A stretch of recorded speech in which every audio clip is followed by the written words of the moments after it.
Once upon a time, in a lush green forest, lived a tiny bird named Pip. Pip was known for his bright blue feathers and cheerful songs.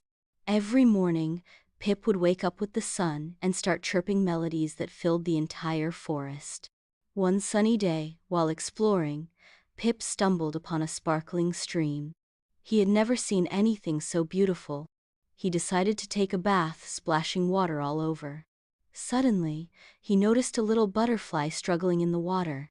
Without hesitation, Pip flew down and gently pulled the butterfly out. The butterfly, whose name was Luna, was very grateful. Luna and Pip became the best of friends.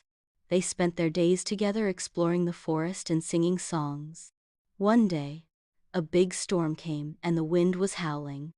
Pip and Luna took shelter in a big tree. The storm was so strong that it uprooted the tree.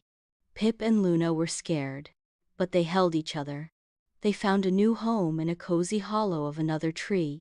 They continued their life, singing and dancing.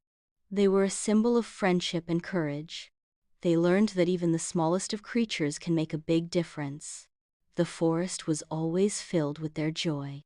They were loved by everyone in the forest. Pip and Luna continued to have lots of adventures. They helped many other animals. Pip and Luna showed that friendship is the most precious treasure. They continued to sing, bringing joy to the forest every day. Their story was a reminder that even the smallest of creatures could make a big difference.